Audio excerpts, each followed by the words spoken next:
नमस्कार and welcome to jack board वाला। मैं हूं आकाश सेन और आज इस वीडियो में हम लोग क्लास 9th जो कि जैक बोर्ड का ही है, क्लास 9th सोशल साइंस पर बात करेंगे।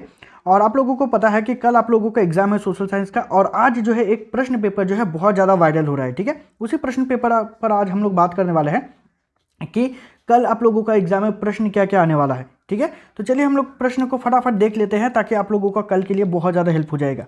ठीक है, प्रश्न संख्या 1 है हमारे पास कि जर्मन संसद को क्या कहा जाता है। तो जर्मन संसद को जो है राइखस्टाग कहा जाता है। ठीक है, अगला प्रश्न है हमारे पास कि कई खेतों को मिलकर की जाने वाली सामूहिक खेती को क्या कहते हैं। तो कई खेतों को मिलाकर की जाने वाली सामूहिक खेती को कम्यून कहा जाता है। ठीक है, अगला प्रश्न है हमारे पास कि फ्रांस की क्रांति कब हुई। तो फ्रांस की क्रांति का यदि बात किया जाए तो 14 जुलाई 1789 ईस्वी को हुआ था। ठीक है, अगला प्रश्न है हमारे पास कि लुई 16 किस वंश का था। तो लुई 16 जो है बुर्बो राजवंश के थे। ठीक है, ये बुर्बो वंश के थे।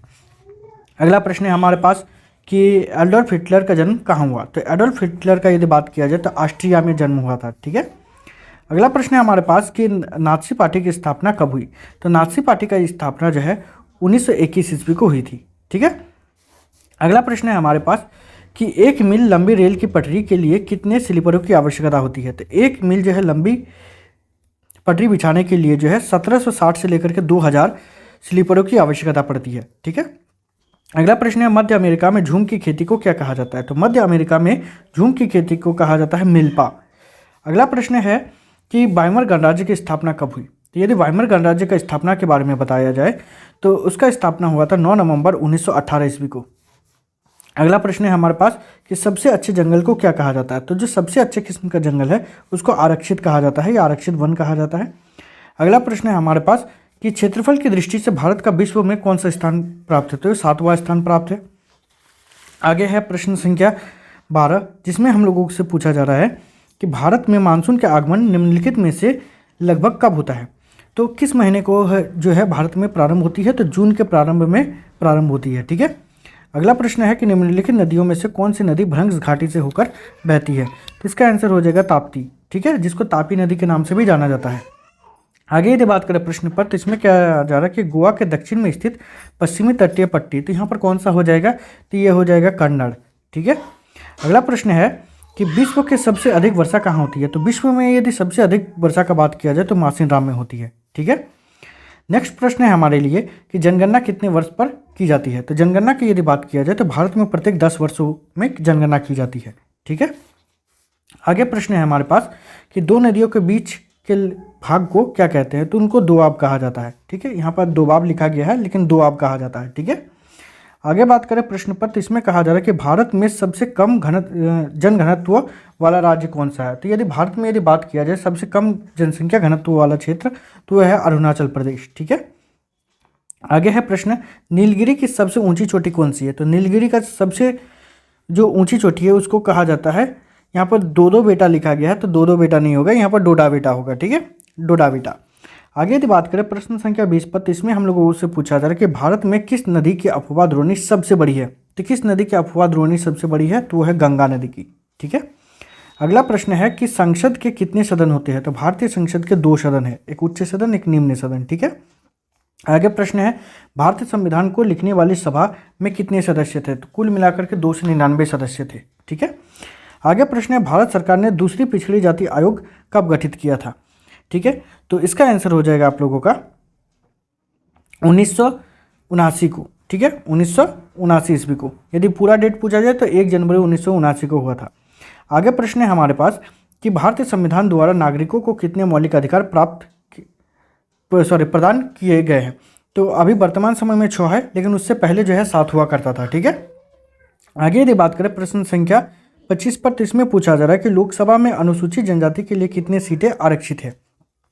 ठीक है, तो यहाँ पर जो 79, 25, 41 और 40 ये दिया गया है ये चारों ही गलत है। ठीक है, इसका कुल मिलाकर के आंसर हो जाएगा 84। ठीक है, जब आप लोगों के पास ऐसा यदि रहेगा ना कि आंसर ही मतलब ऑप्शन ही गलत रहेगा तो आप कुछ भी टिक लगा दो, आपको मार्क्स मिल जाता है उस टाइम। ठीक है, आगे यदि बात करें प्रश्न संख्या 26 पर तो प्रश्न संख्या 26 हम लोगों से पूछा जा रहा है कि भारतीय संसद के अंग नहीं है। तो कौन सा भारतीय संसद के अंग नहीं है। तो सुप्रीम कोर्ट नहीं है। ठीक है, अगला प्रश्न है हमारे पास कि राष्ट्रीय मानवाधिकार का कार्य नहीं है। तो कौन सा कार्य नहीं है? तो आरोपी को सजा देना जो है ये कार्य नहीं है। ठीक है। अगला प्रश्न है, पालमपुर का मुख्य सिंचाई का स्रोत क्या था? तो पालमपुर में मुख्य सिंचाई का जो था वो नलकूप था। ठीक है। अगला प्रश्न है कि राशन कार्ड कितने प्रकार के होते हैं? तो राशन कार्ड जो है 4 प्रकार के होते हैं, आप लोगों को पता ही है।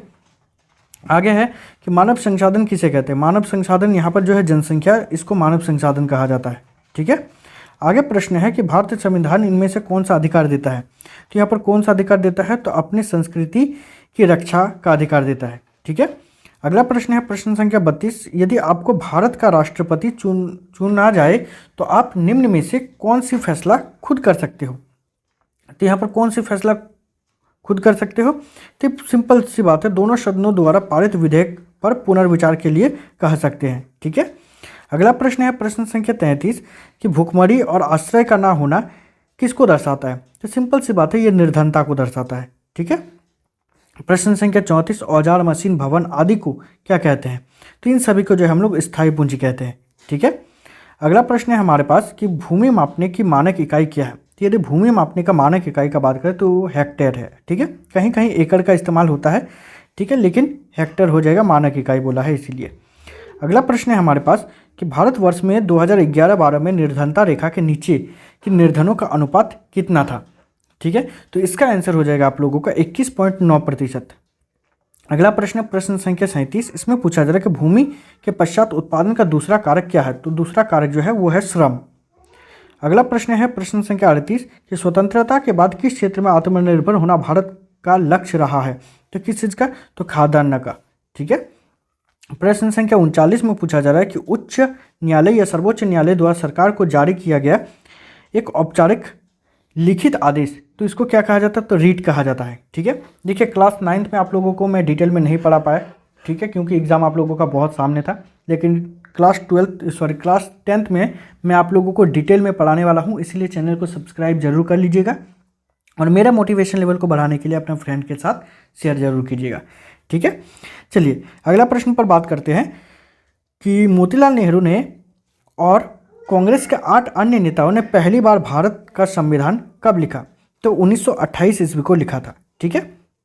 तो इस वीडियो में इतना ही, मिलते हैं नेक्स्ट वीडियो में, तब तक के लिए बाय, थैंक यू।